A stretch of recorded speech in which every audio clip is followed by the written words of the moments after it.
Buenas tardes, Doctora para quienes Pepe. no me conocen, mi nombre es Anabela Pepe, soy directora de la Asociación de Mujeres Juezas de Argentina y coordinadora del campus virtual.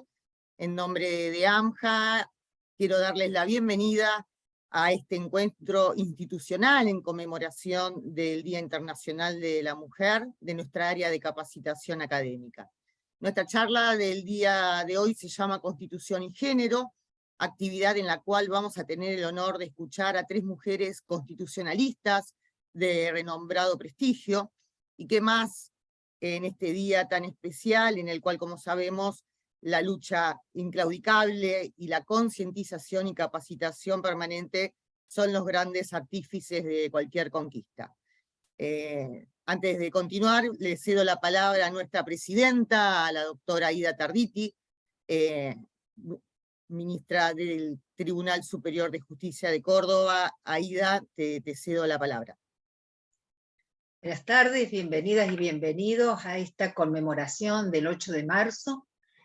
Miren que este es un día tan especial y que se ha instalado, digamos, masivamente desde hace poco tiempo en la agenda de lo cotidiano, que uno termina de decir, ¿es un día feliz o no? Porque vieron que todo el día está feliz día, feliz día, feliz día. Y yo pensé que en algún sentido, aunque faltan muchas cosas, es también un día para, no solo para conmemorar en su inicio trágico, pero también para celebrar las conquistas obtenidas y las por obtener. Entonces hoy recibimos a estas 3 mujeres jóvenes, especialistas, que nos traen desde la perspectiva de género temas que forman parte de la agenda global. Entonces ellas lo van a enfocar con una perspectiva diferente, que es la que queremos escuchar. Bueno, que pasen ustedes. No puedo sino rendirme ante esta, digamos, uso del feliz día. Que pasen ustedes un feliz día de la mujer, pensando en las luchas de todas las que nos precedieron, en las nuestras y en las por venir. Gracias, Aida. Y bueno, les hago saber a todo el auditorio que se encuentra abierto nuestro chat para comentarios y preguntas. Las preguntas van a ser respondidas, ¿sí?, una vez finalizadas las exposiciones, por cada una de las disertantes. También las personas que hayan abonado sus certificados podrán descargarlos a partir del día de mañana en nuestra plataforma del campus virtual, y también las y los invitamos a unirse a nuestro canal de YouTube, AMJA Prensa. Tenemos allí todo nuestro material, el material histórico de AMJA, los encuentros nacionales, las campañas, disertaciones, así que pueden disfrutar de ellos. Y bueno, no más que invitarlos a que se suscriban para recibir en su mail todas las novedades. Ahora sí, no me quiero extender más, presento a la doctora Samantha Singer, quien expondrá sobre los estereotipos de género y la garantía de imparcialidad. La doctora Singer es abogada por la Universidad de Buenos Aires, donde también es investigadora y docente de Derecho Penal y Derechos Humanos, maestranda en Derecho Penal por la Universidad Torcuato Di Tella. Actualmente se desempeña como consultora en la Comisión Interamericana de Derechos Humanos. Así que muchas gracias, Samantha, por haber aceptado ser parte de esta propuesta, y desde ya te cedo la palabra. Muchas gracias. Bueno, buenas tardes a todos y a todas. Muchas gracias, Aida, por la introducción, a Anabela por la presentación, obviamente a la Asociación de Mujeres Jueces de Argentina por invitarme, y especialmente a Marta Altave por su generosidad. Elegí exponer sobre la garantía de imparcialidad porque considero que es una herramienta idónea para garantizar el derecho a la igualdad y la no discriminación en el caso concreto, y porque además en los últimos años vi que hubo un desarrollo interesante jurisprudencial y también en la práctica, en el ejercicio de la abogacía, en este sentido. Entonces me parece que es un tema interesante para empezar a explorar. Bueno, como sabemos, históricamente la garantía se deriva del artículo 18 de la Constitución y de los derechos implícitos del 33 también. Ahora bien, desde que ratificamos los tratados internacionales de derechos humanos, la garantía de imparcialidad fue explícitamente incorporada en nuestro sistema normativo, en el artículo 8.1 de la Convención Americana de Derechos Humanos, en el 14.1 del Pacto Internacional de Derechos Civiles y Políticos, en el 26 de la Declaración Americana y en el 10 de la Declaración Universal. Entonces, este derecho que tenemos reconocido en nuestra Constitución, ahora explícitamente, nos asegura que la persona que está encargada de juzgar no se encuentre condicionada más que por los hechos y el derecho aplicable al caso concreto. Es decir, que no haya un interés directo, una posición tomada previamente, una preferencia por alguna de las partes, y que no se encuentre involucrada en la controversia. De este modo, se garantiza su objetividad a la hora de enfrentar el juicio e inspirar la confianza necesaria en las partes del proceso, así como también en los ciudadanos y las ciudadanas que formamos parte de sociedades democráticas y tenemos interés en que los juicios se conduzcan de forma imparcial. Entonces, la garantía de imparcialidad se tiene que analizar desde dos perspectivas, una subjetiva y otra objetiva. La personal o subjetiva es la que se presume, a menos que exista prueba en contrario, que demuestre que la persona encargada de juzgar guarda algún perjuicio o parcialidad de índole personal, mientras que la objetiva implica determinar si la autoridad judicial que está siendo cuestionada o que podría ser cuestionada brindó algún elemento para poder eliminar, digamos, los temores legítimos o las sospechas fundadas de parcialidad. Es decir, que haya algún elemento que permita dudar de su parcialidad. Ahora bien, en cuanto a su aplicación, para cuestionar la imparcialidad de la autoridad judicial, se tienen que probar que existan estas sospechas fundadas que permitan temer que se va a pronunciar de determinada forma, apartándose del derecho o de los hechos probados en el caso. Para poder probar esa sospecha, es necesario que se apoyen en datos objetivos, exteriorizados, que permitan afirmar o fundamentar que la persona encargada de juzgar no es ajena a la causa, es decir, que tiene algún interés por alguna de las partes o algún interés de que la causa se resuelva de cierto modo. Pero para eso necesitamos que exista prueba específica y concreta que permita sostener que hay una influencia en la decisión que se va a tomar o criterios ajenos al ordenamiento jurídico. Bueno, esa prueba específica que necesitamos para demostrar puede consistir, por ejemplo, en ciertas manifestaciones, intereses, motivaciones personales en base a un asunto determinado, pero también en la existencia de una mera sospecha, es decir, algún elemento que permita sostener que hay alguna sospecha de que esa persona puede estar influenciada. En este punto, la Corte Suprema de Justicia de la Nación recogió, digamos, la doctrina de la apariencia, en base a la cual alcanza con que exista una mera sospecha de parcialidad para originar, digamos, una violación a la garantía de imparcialidad. Es decir, que a los efectos de la recusación, o para poder recusar a un juez o a una jueza, la mera apariencia de parcialidad, fundada en algún pronunciamiento realizado previamente por el juzgador o por la juzgadora, fuera del proceso, puede ser suficiente para apartar del pronunciamiento en el caso concreto. Pero ahora bien, ¿cómo se relaciona esto con el enfoque de género y por qué estoy hablando de garantía de imparcialidad con enfoque de género? Bueno, acá viene la parte que para mí es más novedosa. Desde un enfoque respetuoso del principio de igualdad y no discriminación, para garantizar que esa falta de condicionamiento exista, digamos, para garantizar la garantía de imparcialidad, es necesario asegurar que la persona encargada de juzgar no va a haber influenciada su decisión en base a preconceptos o estereotipos basados en género. Estos estereotipos o preconceptos son ciertas construcciones sociales o culturales sobre los atributos, conductas o características que poseen las personas o los papeles que deben ejecutar varones y mujeres en ciertas sociedades. Estos estereotipos en general se fundan en diferencias físicas, biológicas, sexuales o sociales y están presentes en la sociedad y muchas veces por eso influencian las decisiones. Entonces, para poder garantizar una decisión judicial que respete la garantía de imparcialidad, tenemos que también asegurar que el juzgador o la juzgadora no vea su decisión influenciada por, digamos, estos estereotipos o preconceptos. ¿Qué dijo la jurisprudencia sobre este tema? Bueno, ya en 2010, el Comité CEDAW, que es el Comité de la Convención para la Eliminación de todas las formas de discriminación contra las mujeres, en el marco del Sistema de Derechos Humanos de Naciones Unidas, se pronunció sobre este tema en el caso vertido contra Filipinas. El caso se trataba de un abuso sexual con acceso carnal por parte de un superior en un ámbito laboral. Los hechos consistían, digamos, en una mujer que trabajaba como directora ejecutiva en la Cámara de Comercio e Industria y que fue abusada sexualmente por parte, digamos, del director de esta Cámara de Comercio, volviendo de su trabajo. En este caso, el Comité CEDAW advirtió que en ocasiones las decisiones judiciales se fundan en creencias o preconceptos, como dijimos antes, en estos estereotipos, en lugar de en los hechos y en la prueba y en el derecho que se tiene que aplicar de manera objetiva en los casos concretos. En el expediente interno de Filipinas, las autoridades judiciales habían cuestionado la falta de consentimiento de la víctima, cosa que vemos muy seguido en los expedientes en Argentina, en base a ciertas normas inflexibles sobre cuál tiene que ser el comportamiento de una víctima de abuso sexual al encontrarse en una situación de violación. Estos estereotipos que influyeron la decisión del Tribunal de Filipinas, que absolvió al acusado, fueron el estereotipo de la mujer mendaza, es decir, que no le creían porque tenían la preconcepción de que la mujer estaba mintiendo, o partían desde la base de que el relato podía ser mentira.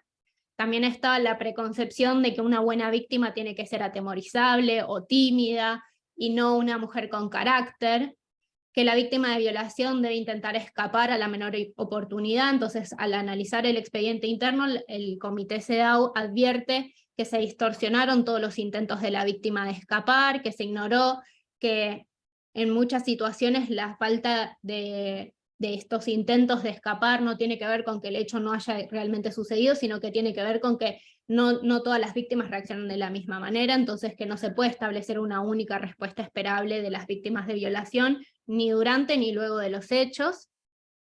También se advirtió en el Comité CEDAW que otro de los estereotipos presentes era que para ser violada mediante intimidación la víctima tiene que ser una mujer fácilmente atemorizable, entonces valoró en contra de la víctima su carácter por no ser una persona tímida, y también dijo que se notaba que ella era una persona que no era fácil de atemorizar. Entonces, a partir de estos estereotipos de cómo tiene que ser una buena víctima, el tribunal concluyó que su relato no era creíble.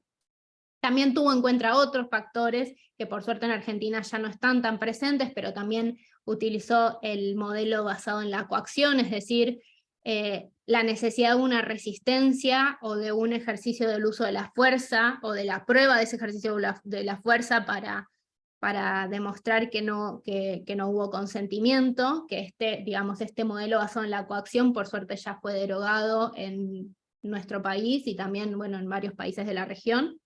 Y también utilizó otros estereotipos, como por ejemplo la presunción de que como la víctima conocía a su agresor, porque se conocían desde el ámbito laboral y ya habían tenido una vinculación previa, no le creía a la víctima que esa relación no había sido consentida. Entonces, a partir de todos estos estereotipos, el comité los advirtió, llamó la atención de Filipinas y concluyó que cuando los estereotipos de género atraviesan los procesos penales, se produce una revictimización y la violación del derecho al debido proceso, porque se viola tanto la igualdad y la no discriminación como la garantía de imparcialidad y el acceso a la justicia. Es decir, trae a colación que esta violación no solo va contra la igualdad y la no discriminación, sino también contra la garantía de imparcialidad, que esta presencia de estereotipos cala directamente en el acceso a la justicia de las mujeres y cómo ellas pueden acceder o no a un juicio justo. Entonces, sobre la base de estas consideraciones, el comité le reiteró la obligación a los estados que necesitan adoptar medidas para erradicar estos usos y prácticas discriminatorias y aplicar, digamos, el principio de igualdad y no discriminación sin estereotipos que afecten el derecho a las mujeres a un juicio justo. Además, el comité se explayó sobre que el sistema de justicia tiene que estar libre de estos mitos o preconcepciones que afectan, digamos, el acceso a la justicia de las mujeres por las nociones preconcebidas que definen lo que es una buena víctima. Bueno, pasaron más de 10 años hasta que nuestro sistema regional de derechos humanos tomó este estándar de derechos humanos, y recién en 2021 la Corte Interamericana se pronunció al respecto de la garantía de imparcialidad con enfoque de género en el caso Manuela contra El Salvador. En este caso, otro punto interesante que a mí me parece importante destacar es que se trataba de una mujer que estaba imputada en un proceso penal, es decir, ya no era una situación de una víctima, sino una mujer que estaba en un contexto de imputación, más allá de que en el sistema de derechos humanos sí es considerada víctima, pero en el sistema local de El Salvador estaba siendo imputada en el marco de un proceso penal. Bueno, en este caso se la juzgaba por el delito de aborto, que era el caso de la mujer llamada Manuela, que había perdido la conciencia a través de un sangrado y al despertar había sufrido un evento obstétrico, es decir, al despertar de ese estado de inconsciencia había perdido su embarazo. En este caso, se la juzgó y la Corte Interamericana reconoció que todo el proceso seguido contra Manuela se había visto influenciado por ciertos juicios de valor, preconcepciones, por parte de digamos, de la acusación, es decir, la parte que se encargó de investigar, pero también del órgano juzgador. Y que estas nociones estaban vinculadas no solo con cuál tenía que ser el rol de la mujer, sino cuál tenía que ser el rol de la mujer como madre dentro de una sociedad. Bueno, como conclusión, la Corte Interamericana sostuvo que la utilización de estereotipos de género en procesos penales también viola la presunción de inocencia, el deber de motivar las decisiones y el derecho a ser juzgada por un tribunal imparcial. Es decir, incluso en los casos de víctimas, pero también incluso en los casos de mujeres imputadas de delitos, es importante que los estereotipos de género no calen en las decisiones para no afectar la garantía de imparcialidad. En este caso, los estereotipos de género influyeron desde la primera etapa de la investigación, porque en el caso se presumió la culpabilidad de la mujer, en lugar de determinarlo en base a los elementos de prueba que constaban en el expediente para desvirtuar la tesis de culpabilidad. Además, en este caso, influyó en el proceso el estereotipo de que las mujeres tienen que siempre responder a un instinto maternal y sacrificarse por sus hijos en todo momento, y no se tuvo en consideración el grave estado de salud que tenía Manuela previo, digamos, a esa pérdida del embarazo, porque ella se descompensa justamente porque tenía una cuestión de salud previa. Además era una mujer de escasos recursos económicos, entonces no se había podido atender médicamente durante todo el embarazo, era una mujer analfabeta que vivía en una zona rural sin ningún tipo de acceso a sistemas de salud. Bueno, en base a estos motivos, la Corte Interamericana concluyó que el proceso seguido contra Manuela había violado el deber de motivar la sentencia y la obligación de aplicar la legislación de forma no discriminatoria y el derecho a no ser sometida a penas crueles, inhumanas y degradantes. Es decir, además consideró que por toda la situación de desamparo que ella vivió, se encontraba en una situación de tratos inhumanos y degradantes. El último caso que me interesa compartir es un caso acá de Argentina, que es el caso de Luz Aime Díaz, que fue resuelto por la Sala de Turno de la Cámara Nacional de Casación Penal en lo Criminal y Correccional en 2020. En este caso se trata de una mujer trans, que era además trabajadora sexual, y se la acusaba de formar parte, digamos, de una organización criminal, y entonces en este caso era parte de la teoría fáctica del caso y también de la materia objeto de discusión, su identidad de género, es decir, cómo ella se percibía como mujer. Por lo que el bloque de derechos humanos de las mujeres y también la perspectiva de género formaban parte de las cuestiones a decidir en el caso y de la discusión jurídica relevante en el caso. Bueno, en esta circunstancia, lo que planteó la defensa fue una recusación contra los dos jueces que componían el Tribunal Oral número 8, por entender que se encontraba en juego la garantía de imparcialidad. En su presentación lo que hizo la defensa fue transcribir ciertos extractos de los votos de los jueces en otras causas, es decir que había cierta sospecha de parcialidad, en la cual estos jueces en decisiones anteriores daban cuenta de ciertos prejuicios personales. Además destacó que uno de los jueces se había referido a la imputada como el imputado con tendencias homosexuales, y otro de los jueces se había referido como el acusado, es decir, una clara violación de su derecho a la identidad y al trato digno reconocidos en la Ley de Identidad de Género, que es la 26743. Bueno, además la defensa aportó ciertas notas periodísticas en las que los jueces recusados hacían cierta referencia a la ideología de género, lo que motivó obviamente un llamado de atención en la sentencia de la Cámara de Casación que hizo lugar a la recusación, porque llamó la atención sobre lo que es la perspectiva de género y su diferencia con la mal llamada ideología de género. Bueno, en esta sentencia lo que se señaló es que no es correcto identificar la perspectiva de género con la ideología de género, porque constituye en rigor un uso despectivo y tergiversado de lo que es el enfoque de género, y un discurso de odio contra mujeres, pero también contra integrantes del colectivo LGBT. Además, en su resolución, la Cámara citó al Comité de Expertas del Mecanismo de Seguimiento de la Convención Belén do Pará, que es el comité que se encarga, digamos, de controlar la supervisión de la Convención contra la Violencia contra las Mujeres en el marco, digamos, regional de las Américas, y allí citó al comité diciendo que el género es una categoría analítica de las ciencias sociales, pero que no es una ideología, sino que es un instrumento metodológico válido para examinar y revelar ciertas situaciones de desigualdad entre hombres y mujeres vigentes en nuestro sistema, así como para defender sus derechos humanos. Y además recalcó que existe un deber de los juzgadores y las juzgadoras de aplicar la Convención contra la Eliminación de la Discriminación contra las Mujeres y la Convención Belén do Pará, tanto en los casos de mujeres víctimas como en los casos de mujeres imputadas de delitos, como nos encontrábamos en el caso de Manuela, pero también en el caso de Luz Aimé Díaz.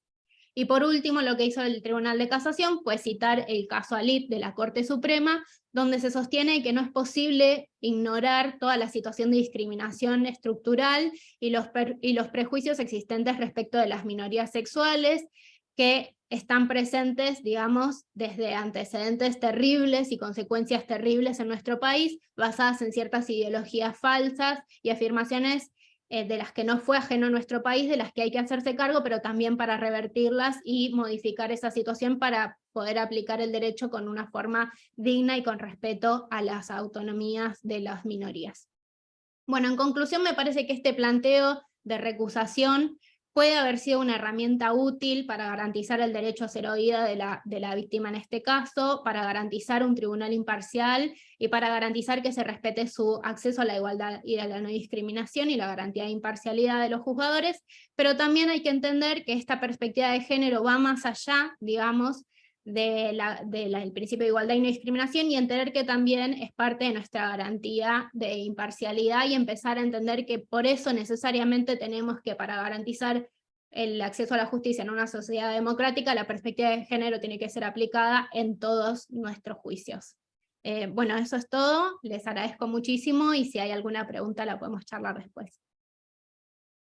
Muchas gracias, Samantha. La verdad que fue muy interesante escuchar los casos que nos comentaste. De hecho, en nuestro chat nos están pidiendo si podemos contar con ellos, ¿no? Nos están pidiendo los fallos, así que, bueno, seguramente vas a tener la gentileza de proporcionárnoslo y lo vamos a poder transmitir a todo el auditorio. La verdad, muy enriquecedor. Y bueno, vamos a dejar, como bien dijiste, el espacio de preguntas para una vez finalizada la jornada. Nuestra segunda expositora es la doctora María Fernanda Guillén, nos va a ilustrar sobre violencia política contra la mujer. La doctora Guillén es abogada, magíster en justicia constitucional y derechos humanos de la Universidad de Bolonia, Italia, profesora de Ciencias Jurídicas por la Universidad Católica de Salta y abogada litigante. Además, bueno, no sé si me voy a tomar el atrevimiento de decir que hoy es su cumpleaños, así que feliz cumpleaños, Fernanda, en este día especial, y estamos con ansiedad para escucharte. Muchísimas gracias a todos los participantes, a las organizadoras, a la doctora Marta Altave por la invitación. Qué importante que es que estemos un día como hoy, un día de conmemoración, de reflexión, abordando estas temáticas. Yo voy a compartir un PowerPoint.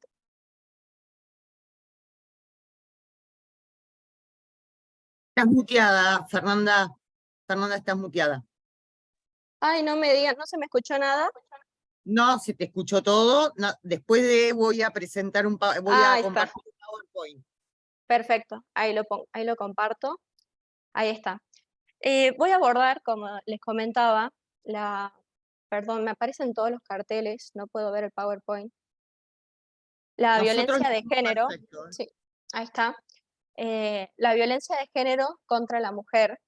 Existen, la Ley de Protección Integral de la Mujer determina que existen 6 tipos de violencia contra la mujer: la violencia física, la psicológica, la sexual, que son estas violencias que son visibles, que son las formas explícitas de violencia, en contraposición con otros tipos de violencia que son también muy importantes de tratar, la violencia simbólica, política y mediática, que se dan a través de formas invisibles y sutiles, como el humor sexista, la publicidad sexista, la invisibilización de la mujer, el lenguaje, los micromachismos, como acá quise graficar con esta imagen de Amnistía Internacional.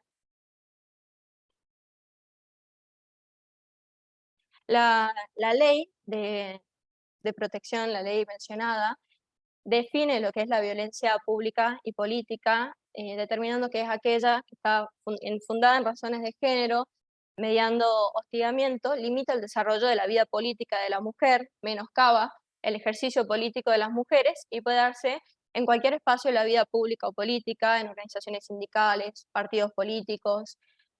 Pero yo me voy a centrar hoy, por la complejidad de la temática, en la violencia política contra la mujer en los medios de comunicación, ya que se presentan determinadas características en las noticias que reproducen los estereotipos de géneros, que suelen estar destinadas a apartar a la mujer de la función pública, caracterizándola y criticándola siempre según su vida privada, el rol que tenga como madre, la cantidad de hijos, la apariencia física, la vestimenta.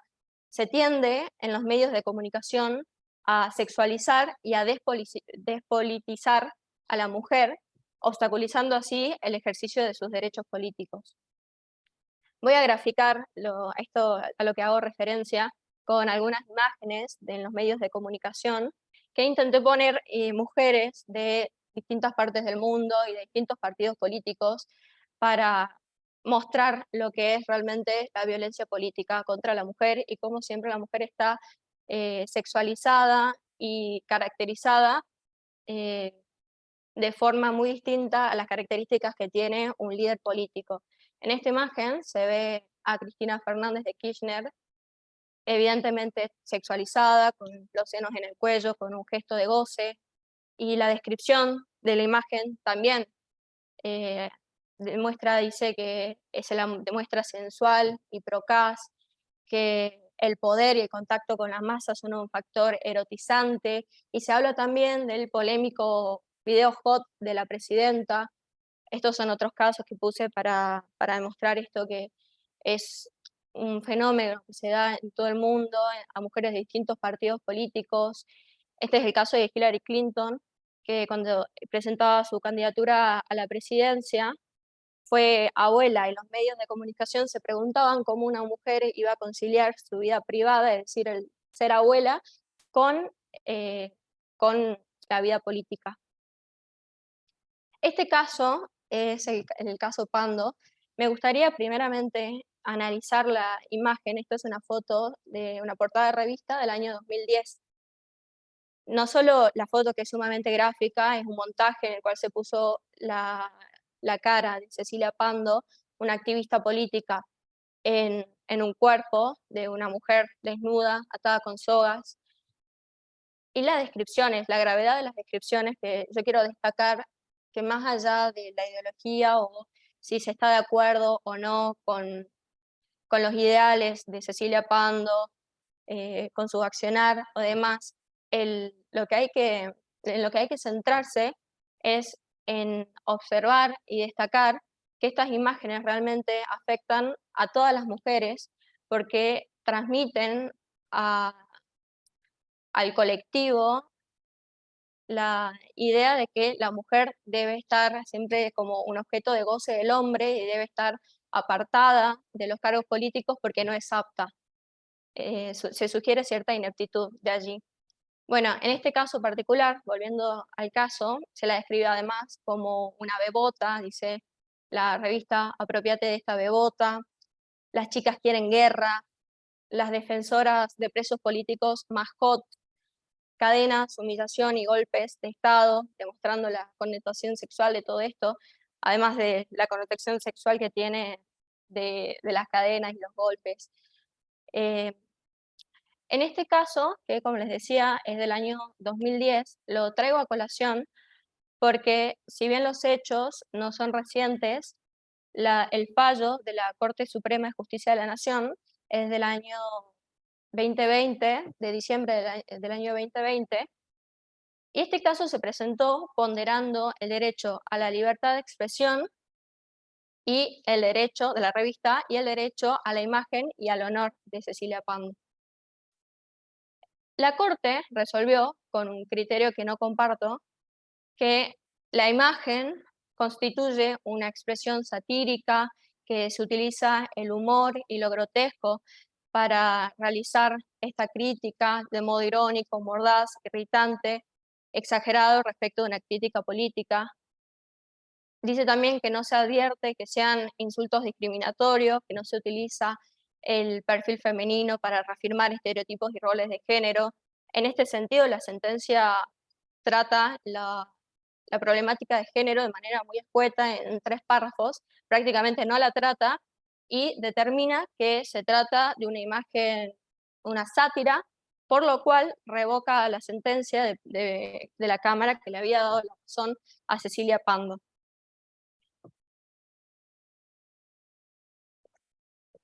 En contraposición a este caso, quería presentar un caso reciente del intendente de la provincia de Salta. Es un caso del año pasado, que tiene sentencia de primera instancia y de Cámara. Los hechos son los siguientes. Un periodista de la ciudad de Salta dedicaba largas horas de su programa a hablar de la intendenta en su rol de madre. Dijo que la intendenta se había embarazado y que había tenido muchos hijos y que en todo ese tiempo no había trabajado, por lo tanto el Estado le estaba pagando cuando ella no trabajaba y que todos le pagábamos cuando ella estaba embarazada y no trabajaba. También hacía muchas referencias a su apariencia física, a la vestimenta. Dijo en muchas oportunidades que la intendenta parece modelo, tapa revista Hola, Gente, todo el tiempo haciendo referencia a la vestimenta, sexualizándola y despolitizándola, con referencias de esta índole y muy pocas respecto de la gestión de la intendenta, de su accionar municipal, de todas estas cuestiones que tienen que ver con la actividad de un líder político. Por el contrario, la relacionó siempre con estos estereotipos de género y también ha dicho que no ha llegado a la intendencia por sí, sino por ser hija de esta forma invisibilizando toda su trayectoria, su desempeño político. Por lo tanto, la intendenta presentó una denuncia ante el Juzgado de Violencia Familiar y de Género de la ciudad de Salta, a cargo de la doctora Diez Barrantes, que determinó con un criterio que comparto, ponderando en este caso, a diferencia del caso de Pando, la tensión entre otros derechos. En este caso, la tensión se presenta como el derecho a la libertad de expresión versus el derecho de la mujer a una vida libre de violencias. En este sentido, entiende que la violencia contra la mujer es un atentado a los derechos humanos y a la dignidad de la mujer. Entiende que toda mujer tiene derecho a una vida libre de violencias, que la libertad de expresión no es absoluta, no anula otros derechos que merecen la misma protección constitucional y que no se puede amparar estas violaciones al derecho a una vida libre de violencias. Por lo tanto, ordena al periodista abstenerse de ejercer actos de violencia mediática, simbólica y política contra la intendenta. En la contraria, el periodista, apela y la Cámara Civil y Comercial de la provincia de Salta confirma el fallo de primera instancia y entiende que las expresiones son manifestaciones que contienen estereotipos de los roles de género asignados históricamente a la mujer, que se refieren a todas estas cuestiones, a los atributos físicos, al ser madre, a la forma de vestir, que insinúan la ineptitud de las mujeres para ejercer los cargos que ocupan. En este sentido, dejo el interrogante de qué se considera, si es sátira o si es violencia de género. Para mí, evidentemente, se trata de un caso de violencia de género, estoy de acuerdo con lo resuelto por ambos tribunales. No son opiniones o críticas satíricas, sino que son manifestaciones que difunden estereotipos de género y por lo tanto este tipo de dichos y de manifestaciones en la radio están alejados de la tutela constitucional. También quería graficar esta problemática en el acceso a los cargos políticos con fotos y con testimonios que voy a mostrar ahora, Esto es una foto de los gobernadores del país, de 23 provincias, 24 distritos electorales, hay 2 mujeres. Un estudio realizado en el año 2022 que analiza los 193 estados miembros de la ONU, concluyó que solamente 16 estaban liderados por mujeres, tenían como mujeres a jefas de gobierno. Como les decía, también no solo afecta a mujeres que se desempeñan en el Poder Ejecutivo, sino que también las legisladoras han manifestado en encuestas que enfrentan situaciones de violencia de género que obstaculizan su carrera y también hacen referencia a estas mismas cuestiones, a que son acusadas y discriminadas por ser madres, que constantemente cuando hay una mujer en política se le pregunta sobre sus hijos, dónde están sus hijos, quién los está cuidando, para generar culpa. Se utiliza de esta forma en detrimento de las carreras de las mujeres. También la apariencia física, tanto si una mujer es considerada linda o fea con los parámetros de la sociedad, es juzgada a diferencia de los hombres, y el comentario de que una mujer llega a determinado lado porque es amante de o hija de o esposa de, también es un denominador común.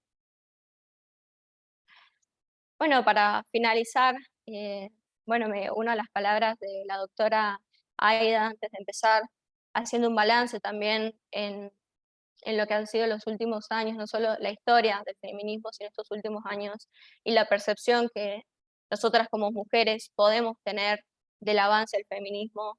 Yo considero que realmente estamos las mujeres cada vez más fuertes y más unidas y conquistando derechos, pero que realmente queda un camino por delante. Hay que seguir luchando por la inclusión, nuestra inclusión en los puestos de liderazgo, y derrocar a estos ideales patriarcales que determinan aún el poder en manos de los hombres. Con eso finalizo mi presentación. Muchas gracias, Fernanda. La verdad que una charla muy clarificadora y también los fallos que nos trajiste, ¿no? Muy, muy interesante. Acá están diciendo, cuando en el poder, se me fue, esperen. Cuando en el poder, más allá de que hay preguntas y felicitaciones, ¿no? Tanto para Samantha como para vos en nuestro chat, hay un comentario que me voy a atrever a hacerlo ahora. Dice: cuando el poder ejecutivo estuvo en manos de una mujer, los medios no dejaban de criticar. Dice Guido Cresta. También hay preguntas que las vamos a dejar para luego de que finalice la charla nuestra siguiente expositora. Y aprovecho para Muchas presentarla gracias. entonces. Te agradezco nuevamente. Tenemos para hablarnos de perspectiva de género y juicio por jurados a la doctora Paula Soulé, abogada por la Universidad Nacional de Mar del Plata, especialista en criminalidad económica y magíster en Derecho Constitucional por la Universidad de Castilla-La Mancha, docente de teoría constitucional de la Facultad de Derecho de la Universidad Nacional de Mar del Plata y en la Facultad de Derecho de la Universidad Atlántica Argentina. Investigadora en ambas universidades en temas de Derecho Constitucional, Derecho Penal y Procesal Penal. Y también es miembro de la Asociación Argentina de Derecho Constitucional. Perdón, la doctora Tarditi levantó la mano. Doctora, vi que había levantado la mano. Paula, te estamos escuchando. ¿Estás por ahí? Hola, ¿qué tal? Buenas tardes a todos y a todas. ¿Me escuchan bien? Perfecto, te escuchamos perfecto. Bueno, qué suerte, porque tuvimos algunos problemas técnicos. Esperemos entonces que funcione todo bien. Anabela, quedo atenta a cualquier cosa, cualquier inconveniente me vas avisando, ¿sí? Te vemos muy bien y te escuchamos bien. Gracias, Pau. Bien, entonces, bueno, en primer lugar, obviamente agradecer a Anabela, a Ida y muy especialmente a Marta Altave por la convocatoria. Realmente es un gran compromiso haber sido convocadas para un día como hoy por la Asociación de Mujeres Juezas. Así que, bueno, nada más que agradecerles la oportunidad y el espacio. Voy a primero a tratar de compartir entonces el PowerPoint.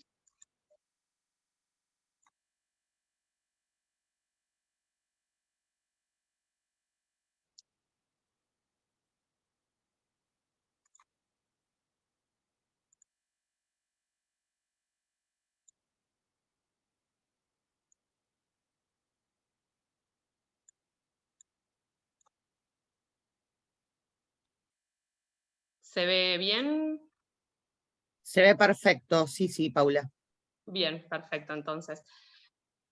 Bueno, el tema que voy a hablar yo lo titulé de esta manera: si es posible garantizar la perspectiva de género en el juicio por jurados. Y me parece que creo que el tema es especialmente pertinente en un día como hoy, porque enlaza dos temas que, además de apasionante, creo que son sumamente trascendentes y necesarios en estos tiempos, como lo son el juicio por jurados y la perspectiva de género, ¿sí? Para poder analizar de qué modo podemos enlazarlos y si es posible compatibilizarlos, ¿no? Y para eso tengo que advertir que por ahí parto de algunas premisas. Por un lado, y en primer lugar, una postura de defensa del juicio por jurados, no solo por ser el juicio de la Constitución, es decir, el juez natural de las causas criminales por expresa disposición del Poder Constituyente, sino también porque está vinculado, digamos, la importancia de esta institución está vinculada a razones de tipo epistémicas y de legitimidad en distintos niveles, que me llevan de alguna manera a defender una visión participativa en el proceso penal. Y creo además que es una institución que recepta valores propios de la democracia deliberativa, ¿sí? Principalmente lo que implica la participación popular en la toma de decisiones, en que configura uno de los pocos espacios en que un grupo de ciudadanos sale de su esfera privada para pasar a deliberar con iguales sobre temas de relevancia pública, y además porque se constituye en un proceso genuinamente colectivo de tomas de decisiones. Y entonces en eso creo que radica una gran importancia del juicio por jurados. Y por el otro lado también la necesidad de que los procesos judiciales, y en concreto los procesos penales, sean abordados bajo una perspectiva de género, desde el inicio, es decir, desde la fase investigativa, hasta el dictado de la sentencia y por todos los operadores judiciales, ¿sí? Eso obviamente por imperativo convencional y constitucional, ¿sí? Y para ello hay un profuso marco normativo y jurisprudencial que lo avala, ¿sí? Entonces esto es especialmente importante en un día como hoy, que junto además con otros movimientos, como puede ser el de el de Ni Una Menos, que tal vez está más enfocado en lo que es la violencia machista, y especialmente en uno de sus extremos, como pueden ser los femicidios, porque estas jornadas nos tienen que hacer repensar de alguna manera las formas de abordar los procesos penales en los cuales se juzgan este tipo de delitos. Y justamente el juicio por jurados, que está siendo receptado en las jurisdicciones provinciales, es el que está destinado al juzgamiento de los casos más graves, ¿sí? Entre ellos, bueno, los femicidios o los delitos sexuales. Entonces, en este sentido, va la exposición en el indagar si el juzgamiento de las causas criminales más graves que se propone a través del juicio por jurado es posible compatibilizarlo con la perspectiva de género, que resulta también una pauta insoslayable por estos imperativos convencionales, ¿sí? Y esta pregunta se da digamos, no es solo retórica, sino que creo que surge a partir de determinados veredictos que se han dictado en distintos procesos por juicios por jurado, y porque podemos partir de una premisa que, digamos, que diga que la sociedad es una sociedad androcéntrica, patriarcal, donde los patrones de conducta misógena son moneda corriente. Entonces, en ese marco, la pregunta es legítimo que esta comunidad con estas características pase a decidir estos temas que deben necesariamente estar imbuidos de la perspectiva de género o no? Es decir, ¿están capacitadas? ¿La sociedad se encuentra capacitada para ello o no? Y ahí entonces, como contraposición, tenemos que, por ejemplo, para los juicios técnicos existe lo que es la conocida por todos, la ley Micaela, que implica una constante capacitación en materia de género para los operadores judiciales, ¿no? Entonces, tenemos esta contraposición. Bueno, obviamente lo que yo voy a proponer es que creo que existen buenas razones para sostener que el juicio por jurados justamente constituye una forma de juzgar que lleva íncito distintos mecanismos procesales que permiten garantizar y lograr un juzgamiento con perspectiva de género. E incluso, si son bien utilizados, y si incluso pueden ser repensados y mejorados, lo puede hacer de una manera más eficaz que el propio juicio ante los jueces técnicos, ¿no? Entonces, bueno, estos son los ejes que quiero desarrollar. Algunos los voy a pasar más rápido porque el tiempo no me lo va a permitir, ¿sí? Obviamente, bueno, por todos conocidos y mis compañeras ya hicieron referencia, digamos, a cuál es el marco normativo internacional y nacional, ¿sí? La CEDAW, la Convención de Belén do Pará, el mecanismo de seguimiento de la Convención de Belén do Pará y los documentos relevantes en la materia que exponen, digamos, el comité de expertas, ¿sí? Como puede ser, por ejemplo, los que tratan sobre legítima defensa y violencia contra las mujeres. Y después tenemos leyes nacionales también muy relevantes, como son la de protección integral, la de identidad de género, las leyes que han modificado el Código Penal, la ley Micaela. Hay también otros documentos importantes, por ejemplo, de la UFEM. Y luego a nivel provincial, obviamente, cada jurisdicciones tienen también leyes, como por ejemplo en Buenos Aires, leyes de protección de la violencia familiar, por ejemplo. ¿Sí? Digamos, más allá de estas referencias normativas, me parece interesante abordar o puntualizar cómo el Poder Judicial, y más precisamente la Corte Suprema como máximo tribunal del país, ha de alguna manera receptado toda esta normativa y la jurisprudencia de la Corte Interamericana de Derechos Humanos, y de alguna manera ha transversalizado la perspectiva de género en distintos pronunciamientos, en causas de distintos fueros, ¿sí? Acá lo vamos a puntualizar en lo que es en los procesos penales, ¿sí? Con aplicaciones específicas en algunos puntos. ¿Sí? Efectivamente, digamos, la Corte ha ido receptando distintos estándares que fueron elaborados por el Sistema Internacional de Derechos Humanos, tanto por la Comisión como por la Corte Interamericana, digamos, referidos a distintas cuestiones que atraviesa la perspectiva de género, desde las calificaciones de la violencia contra la mujer hasta las obligaciones estatales en cabeza de los Estados miembros, esta idea de la debida diligencia reforzada, y todo lo que tiene que ver, y que es muy importante también en cuanto a los estándares respecto a la recolección y valoración integral de la prueba, ¿sí?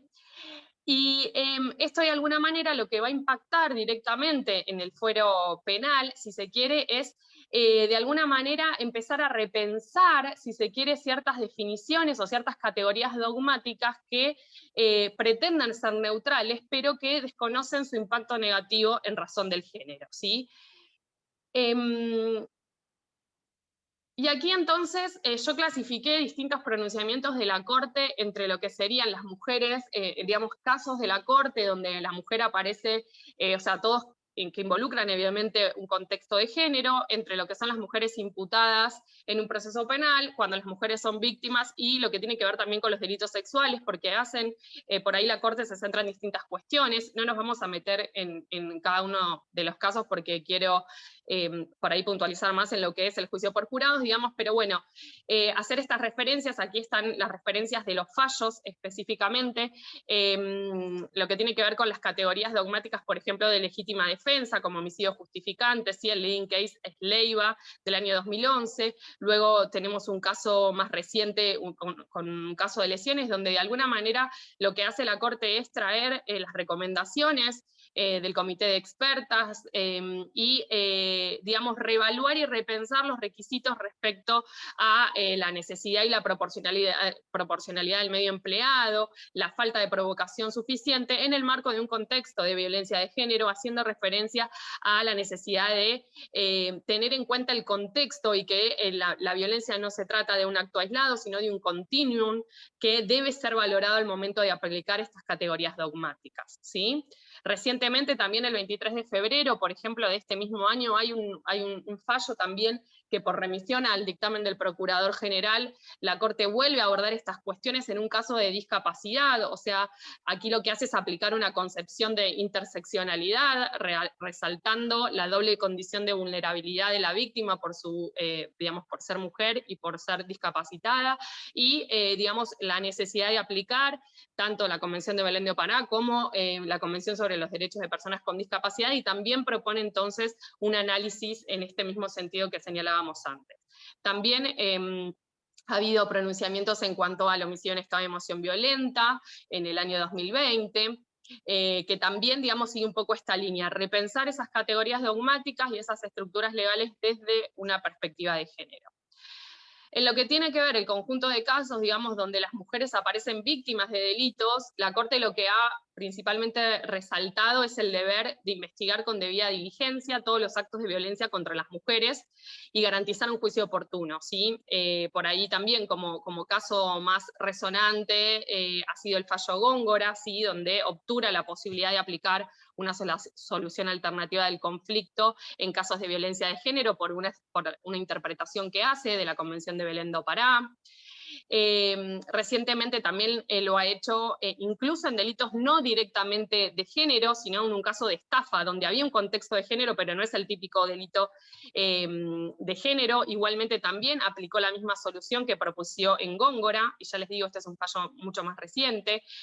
Existen otros fallos ya vinculados a cuestiones procesales, pero siempre resaltando esta idea de la necesidad, del deber, de la debida diligencia del Estado en la investigación y juzgamiento de este tipo de delitos, y por ejemplo, cuando aparecen las víctimas como violencia de género, y por ejemplo en casos de que se consideraron que los archivos de actuaciones eran prematuros o que se interpretó con excesivo rigor formal los requisitos para constituirse, por ejemplo, para que la víctima se constituya en querellante, o el sobreseimiento prematuro del imputado, en el caso este señalado del año 2021, ¿sí? Era un caso de un homicidio agravado, y se consideró entonces que el sobreseimiento había sido apresurado y que no se condecía con las constancias de la causa en el marco de un caso de violencia de género, ¿sí? Después el otro gran grupo de casos son los casos de violencia sexual, que también hay mucha jurisprudencia a nivel interamericano, ¿sí? La Corte ha adoptado algunas de estas cuestiones, ¿sí? Sobre todo lo que tiene que ver con la valoración de la prueba con perspectiva de género, ¿sí? Resaltando la importancia del relato de la víctima, la acreditación de los hechos, la irrelevancia de la calificación jurídica que usa la víctima en sus deposiciones, porque muchas veces sus declaraciones pueden ser imprecisas, pero eso no implica una falsedad en la declaración, es lo que ha dicho la Corte, la inadmisibilidad de traer en el proceso penal los antecedentes sexuales de la víctima, así como un claro estándar de lo que es la admisibilidad probatoria, ¿sí?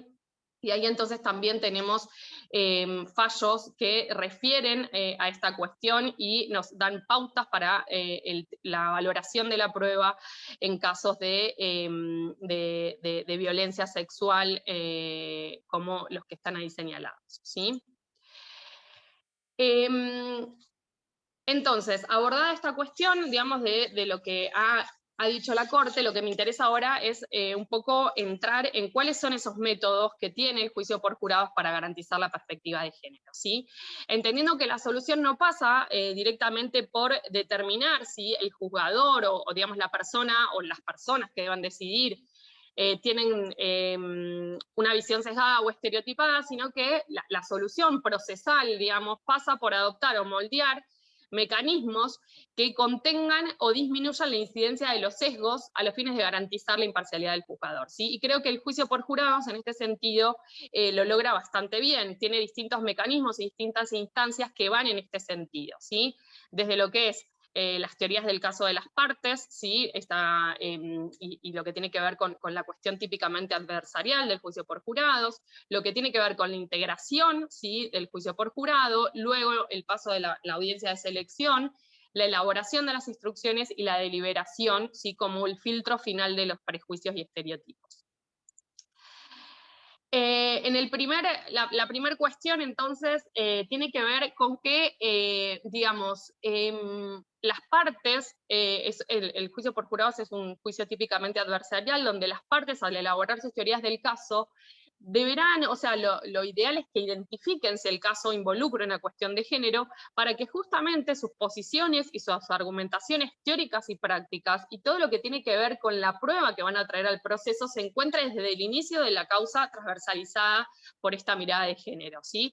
Algunos autores dicen, bueno, una buena metodología para ello, ¿cuál va a ser? Y bueno, esta idea de desmantelar esos prejuicios o estereotipos, es decir, identificarlos, nombrarlos, decir que pueden atravesar el caso, pero, digamos, ponerlos a la luz para que justamente no sean utilizados ellos en el razonamiento judicial, ¿sí? En este caso, en el razonamiento donde se va a arribar al veredicto por parte del jurado. ¿Sí? A veces se propone, digamos, como una alternativa para lograr esto, es que se proponga como prueba, por ejemplo, traer expertos, ¿sí? o amicus curiae que puedan exponer sobre conceptos relevantes a tener en cuenta para el juzgamiento de estos casos, ¿sí? De alguna manera como dar algún tipo de capacitación a los legos en la materia. Y me parece que acá lo que es interesante es el rol del juez, ¿sí? Que es fundamental, porque aquí el juez en el juicio por jurados lo que tiene que hacer es obturar la posibilidad de que se produzca prueba en el juicio que no cumpla con los estándares desarrollados más arriba, ¿sí? Es decir, aquellos que, digamos, que vienen desde la Corte Interamericana y que ha tamizado la Corte Suprema, ¿sí?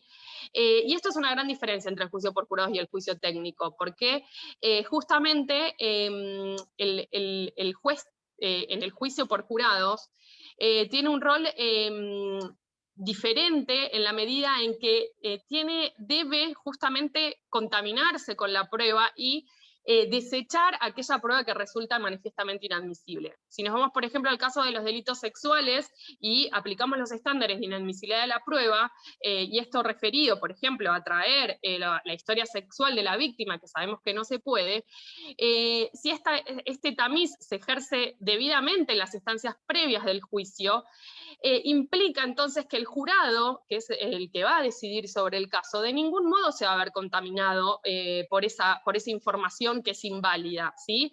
Porque directamente no va a entrar al ámbito de discusión en el marco del debate oral y público, ¿sí? Esto, en cambio, en un proceso técnico puede tener ciertas falencias, primero porque, al menos en la provincia de Buenos Aires, el juez técnico que decide sobre la admisibilidad de la prueba es el mismo que luego resuelve la causa, y porque efectivamente muchas de estas constancias están en el expediente escrito, ¿sí? O en el expediente físico, y de alguna manera terminan o pueden terminar filtrándose, ¿sí? Entonces, en este sentido, creo que es un avance importante. Otra cuestión sumamente relevante es la integración del jurado, ¿sí? Y esta idea de la paridad de género como una de las premisas para garantizar la representatividad, ¿sí?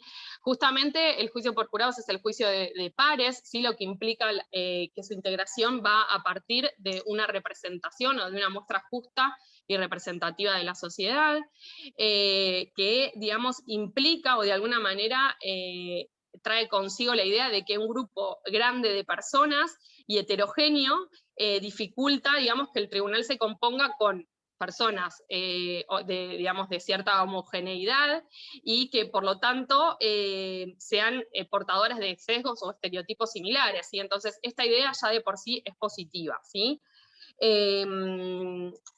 Pero además tenemos otras estrategias que permiten potenciar esa representatividad, como son la paridad de género, y otra incluso, pero que también es importante y no excluyente la paridad de género, por ejemplo, es la representación de ciertos sectores de la comunidad, como pueden ser las regulaciones de los jurados indígenas que hacen determinadas provincias, ¿sí? Esto es un avance muy interesante que ha hecho las legislaciones provinciales argentinas en la materia y únicas en el mundo. Digamos, es importante porque estas leyes provinciales disponen que va a haber un equilibrio de género en la conformación final del jurado, tanto en los titulares como en los suplentes, y de alguna manera, desde la propia ley se garantiza en forma previa que exista cualquier discriminación basada en género. ¿Sí? Esto evidentemente tiene una razón epistémica de eliminar o minimizar los sesgos que pueda haber en la sociedad. Y creo que es un buen inicio, digamos, es un buen punto de partida para garantizar que esa muestra que va a decidir el caso, esa muestra a la sociedad, sea representativa y refleje la pluralidad de miradas. Sin embargo, podemos repensar, ir un poco más y decir, bueno, ¿la paridad es suficiente? ¿Alcanza con ello? Porque, bueno, digamos, tiene un efecto simbólico importante, eso no hay dudas, digamos, pero tampoco podemos garantizar que las mujeres, por su género, digamos, tengan menos sesgo de género que los varones, ¿sí? No es que un cambio cuantitativo de por sí y digamos, indirectamente va a generar un cambio cualitativo en un proceso de deliberación, ¿sí? Pero bueno, en definitiva, como digo, es alentador, tiene un efecto simbólico y es revelador de una mayor representatividad, ¿sí? Pero bueno, más allá de eso también se puede pensar en algunas paridades que sean más transformadoras, ¿sí? No excluir, por ejemplo, a personas con identidades no binarias, ¿sí? Tener en cuenta sobre todo que la perspectiva de género no se agota solo en la visibilización de las mujeres, sino que justamente lo que busca es romper con esa dicotomía binaria, y entonces podemos ver de qué manera incorporar otras categorías que articulan o interseccionan con el género, como pueden ser la raza, la etnia, etcétera, ¿sí?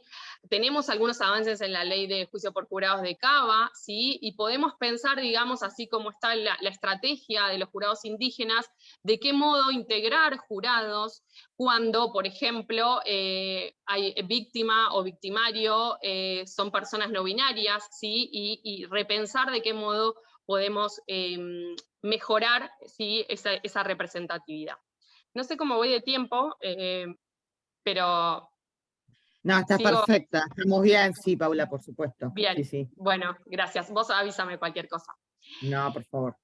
Otra instancia muy importante que sirve a estos fines es lo relativo a la audiencia de selección, ¿sí? Que justamente tendrá como finalidad esta idea de una búsqueda de imparcialidad desde una perspectiva de género, que también nos ilustró Samantha, y que creo que en el juicio por jurados puede lograrse de una manera más acabada, si se quiere, pese a los avances que está habiendo en la jurisprudencia en este sentido, ¿sí?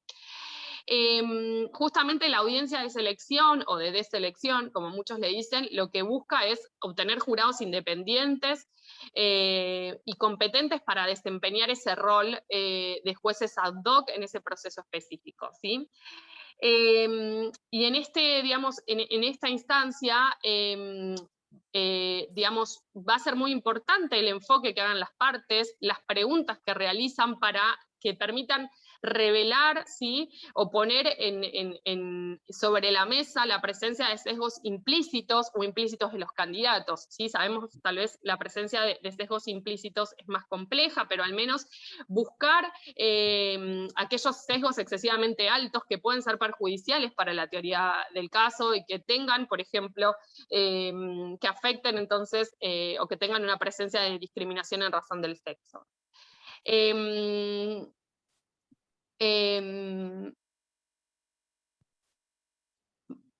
Aquí entonces me parece interesante hacer alguna diferencia entre lo que son los juicios técnicos y el juicio por jurados, ¿sí?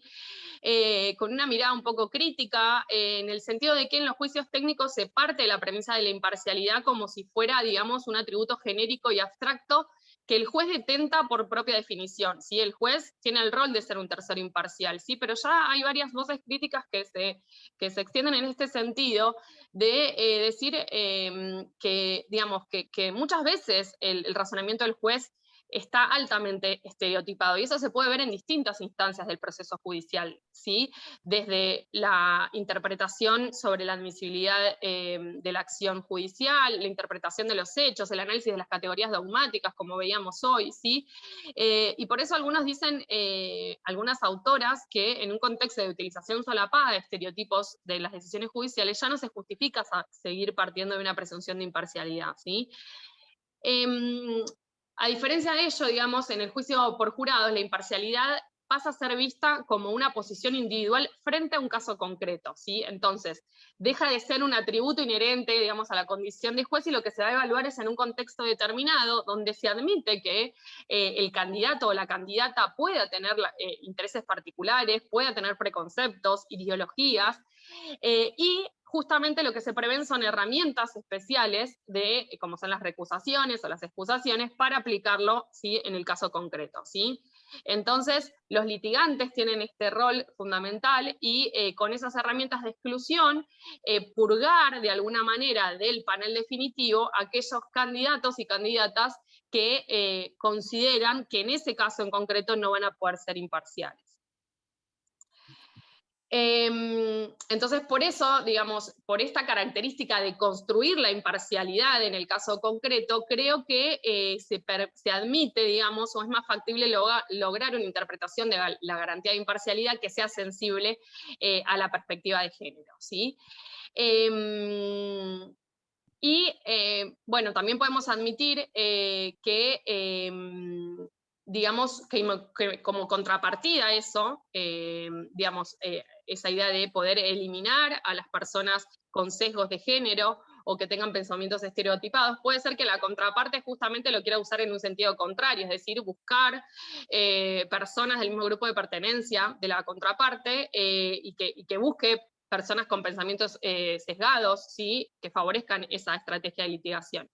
Y bueno, aquí tenemos entonces también la importancia del modelo adversarial, de cómo juega el rol de las partes y también la experiencia desarrollada en Estados Unidos, por ejemplo, en los casos de discriminación racial, que pueden ser de utilidad para pensar, digamos, los casos de exclusión de candidatos y candidatas cuando hay una discriminación en razón del género, ¿sí? Y ver cómo pueden utilizarse. Bien, dos aspectos más, rápidamente así no los aburro. Creo que también es importante la cuestión de la elaboración de las instrucciones finales. ¿Sí? Acá también las partes y el juez van a tener un rol importante y es el momento en que el juez o la jueza, presidente del tribunal, tiene que comunicarle al jurado cuál será el derecho aplicable y va a ser obligatorio, en los casos en que sea pertinente, obviamente, incorporar la perspectiva de género y todos aquellos estándares que han sido desarrollados y que referimos recientemente, ¿sí? Que estén vinculados al caso. Es decir, va a tener que explicar a los jurados todas estas cuestiones teóricas que resultan relevantes, ¿sí? Y acá hay nuevamente, como decíamos al principio, una buena estrategia que ha sido útil en experiencias comparadas es el poner sobre la mesa que se está ante un posible caso de discriminación y recomendarles entonces a los jurados y las juradas que lo discutan, la posible existencia de riesgos sociales y que lo hagan consciente, ¿sí? De alguna manera para evitar entonces que eso se filtre en la decisión definitiva que se tome, ¿sí? Incluso muchos proponen no solo esto, sino también que se aborden cuestiones en las instrucciones que da el juez sobre las formas en que se desarrolla la deliberación. Es decir, para que el acto de deliberación también sea respetuoso de la perspectiva de género. Es decir, que se escuchen todas las voces dentro de la sala, digamos, del jury room, que, digamos, que todas las voces sean oídas, que no haya una presencia preponderante de voces masculinas, ¿sí? En detrimento de las femeninas, que se escuche a todas las partes y no se obture, por ejemplo, la posibilidad de opinar a personas en una condición sociodemográfica diferente, ¿sí? Entonces, incluso también se prevé que las instrucciones finales tengan también información para que se tenga en cuenta al momento de deliberar la forma que garantice una perspectiva de género, ¿sí? Y finalmente, ya para no aburrirlos, digamos, me parece que la deliberación, un poco enlazado con lo anterior, es el último filtro de los prejuicios y estereotipos, ¿sí? La deliberación es digamos, el momento en que el jurado va a tomar la decisión a partir de un proceso de discusión que llevan todos los presentes, ¿sí? Y digamos, si bien no todos los sesgos van a poder ser directamente eliminados, hay como una especie de correctivo del propio sistema, porque justamente, por un lado, ya la sola idea de conformar jurados plurales y heterogéneos puede actuar de alguna manera como silenciador de estereotipos o sesgos explícitos, ¿sí? Que pudieran portar otros integrantes. Esto un poco se concluye a partir también de estudios de campos que se han hecho en distintos jurados, sobre todo en Estados Unidos, ¿sí? Entonces, de alguna manera hay como un proceso, ¿sí? Que va pasando a lo largo del proceso judicial en que participan los jurados y jurados, digamos, donde en las ideas iniciales que tiene un jurado probablemente arribe con ciertos sesgos o con información extralegal del caso, pero luego en la deliberación, digamos, se va a centrar no tanto en estas cuestiones, sino en lo que tiene que ver con la evidencia producida en el juicio, con la credibilidad de las fuentes de prueba y en menor medida con todas esas impresiones iniciales. Entonces, luego la solución del caso, es decir, el dictado del veredicto, va a ser el resultado de ese proceso de discusión que se da entre todos los jurados y juradas, y de alguna manera va a haber una integración entre ese juicio individual que portaba el jurado y la información que proviene de esa evidencia que se compartió en la sala de deliberación, ¿sí? Entonces, evidentemente va a haber una menor incidencia de esos sesgos individuales que portaban los jurados, ¿sí? Bien, hay algunas críticas también, digamos, si realmente en estos espacios institucionalizados que se muestran como formalmente incluyentes, realmente no hay impedimentos informales que puedan afectar la deliberación, si eso también en base a algunas investigaciones que se han hecho, pero bueno, creo que el diseño institucional del juicio por jurados, a través de todas estas instrucciones y del proceso deliberativo, con las formas, con indicación de la forma de llevar a cabo de la deliberación, e incluso la transmisión de esa información a través de modos más amigables, como pueden ser estrategias más modernas de transmitir a los jurados y juradas digamos, la ley y, digamos, y toda la información con la que deben contar para decidir, creo que permiten de alguna manera desarticular este tipo de críticas, ¿sí? Y bueno, un poco como lo adelantaba al principio, ¿sí? Soy bastante defensora de esta institución porque justamente implica, digamos, un instituto que recepta la democracia deliberativa, que legitima el Poder Judicial, que transparenta en muchos sentidos el accionar de los operadores judiciales, y que creo que es un ámbito propicio para que se pueda calar hondo la perspectiva de género y garantizar entonces que nuestro Estado cumpla con los estándares internacionales en la materia. Bien, no los aburro más, muchas gracias y perdón si me excedí. No, para nada. Muchas gracias, Paula, por tu exposición. Decís que nos aburrís, me preguntaste anteriormente por el tiempo, pero la verdad es que no queremos dejar de escucharte, como tampoco a Samantha y a Fernanda. Como lo dije anteriormente, fue muy interesante y me sumo a todos los comentarios de las personas presentes sobre la claridad, lo impactante y lo ilustrativo de los casos que las tres nos han señalado. Tenemos preguntas, tenemos una pregunta que nos hace la doctora Tarditi, la hace para Fernanda. Fernanda, la doctora Tarditi pregunta, ¿Charlie Hebdo puede haber incidido en que satírico vale todo? Sí, claro, considero que puede haber incidido, pero el análisis a hacer, yo creo que al ser una materia tan reciente, el derecho de género, creo que todavía los postulados de la normativa de género no tienen eficacia en nuestro país y por lo tanto tampoco han llegado a, a la jurisprudencia. No hay mucha jurisprudencia si uno busca en materia de género. Bueno, yo voy a decir que fui la abogada del caso que mencioné de la intendenta, y en su momento cuando lo estudiaba, buscaba jurisprudencia de género, y realmente no contamos con muchos precedentes. La tensión ha sido históricamente entre el derecho a la libertad de expresión y el derecho al honor. Entonces, la incorporación creo que es una incorporación nueva de este derecho de la mujer a una vida libre de violencias. Y como decía, el fallo de la Corte Suprema de Justicia es muy reciente, es de diciembre del año 2020, y en la Ley de Protección Integral de la Mujer, perdón, el tipo de violencia política estaba ya desde diciembre del año 2019.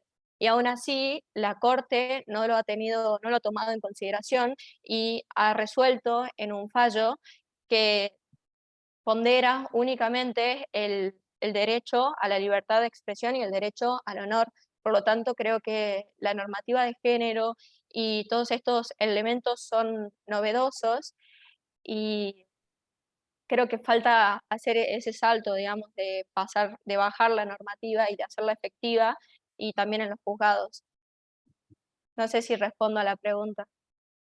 Sí, yo creo que sí, si no la doctora Tarditi va a repreguntar a través de nuestro chat. Tenemos una pregunta genérica, Fernanda.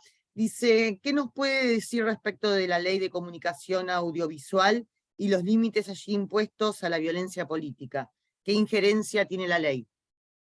Bueno, creo que también lo voy a relacionar bastante con la pregunta anterior, porque si analizamos la normativa de género, no solamente la ley audiovisual, sino la CEDAW es del año 1979, ya tiene décadas, y los postulados, los principios realmente fueron muy innovadores para la época, pero si analizamos hoy en día la eficacia de esos postulados, aún no logramos que la sociedad y los estados miembros cumplan. Lo mismo pasa con la Convención de Belém do Pará, con la Ley de Protección Integral de la Mujer, que también tiene estas protecciones. No solo hay límites en la ley de los medios de comunicación, sino también, como comentaba, la Ley de Protección Integral de la Mujer establece, creo que es la ley del año 2009 más o menos, desde ese año más o menos establece como una modalidad la violencia mediática, entendida como aquella que es una difusión de mensajes e imágenes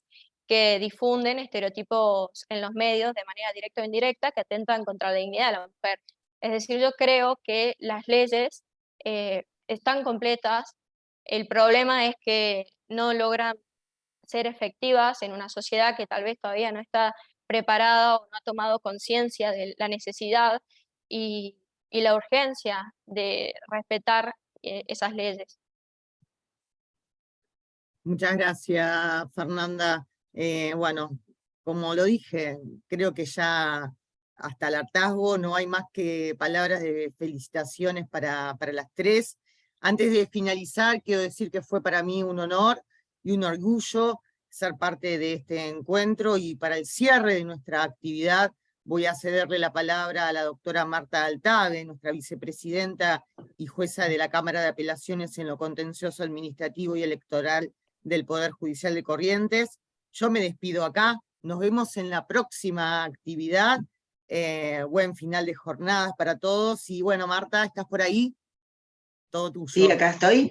Gracias, Anabela, por cederme la palabra. Bueno, en nombre de AMJA, yo quiero agradecer a Samantha, a Fernanda y a Paula por las disertaciones excelentes, y también a todos los asistentes que nos han acompañado hoy, fundamentalmente a quienes están presentes y que hacen posible esta actividad institucional de AMJA. Quiero agradecer en nombre de AMJA, porque estamos en este día de reflexión. Este es un día de profunda reflexión a partir de un hecho trágico, digo yo, que las dos conmemoraciones más importantes, como son el 8 de marzo, tiene que ver con que a un hombre se le ocurrió encerrar a 100 y pico de mujeres y prenderle fuego porque estaban reclamando mejoras laborales.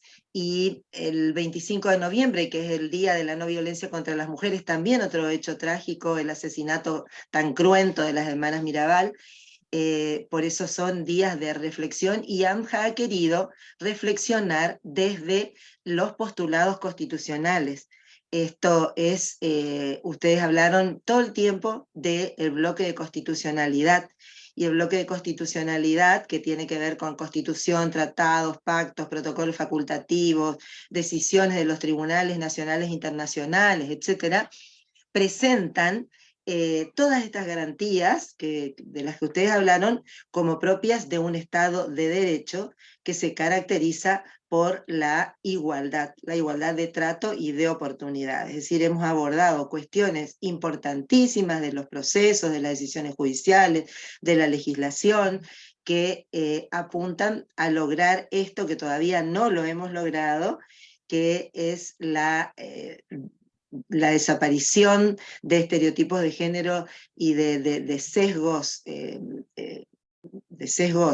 discriminatorios que hacen que las mujeres, que representan más de la mitad de la población, no puedan gozar en igualdad de condiciones de los derechos. Y entonces la democracia constitucional está en problemas cuando más de la mitad de la población no goza de los derechos en igualdad de condiciones. En este caso, lo que abordamos hoy, cuestiones que se relacionan con nuestro ámbito, que es el ámbito judicial. Así que nuevamente muchísimas gracias por tan excelentes exposiciones de 3 expertas constitucionalistas jóvenes. Es el semillero de nuestra Asociación de Derecho Constitucional. Son las jóvenes, pero expertas, muy estudiosas, con titulaciones importantes, y que generosamente nos han brindado unas hermosas exposiciones hoy en el Día de la Mujer. Así que muchas gracias a ella en nombre de AMJA, y muchas gracias a las personas que nos han acompañado hasta ahora. Gracias, gracias Anabela, Cecilia, Marina, todas las que están tras bambalinas haciendo posible esta actividad institucional. Muchas gracias. Gracias, Marta, y a todos y todas. Muchas gracias. Muchas gracias. Hasta luego. Gracias a ustedes. Adiós. A ustedes. Hasta la próxima.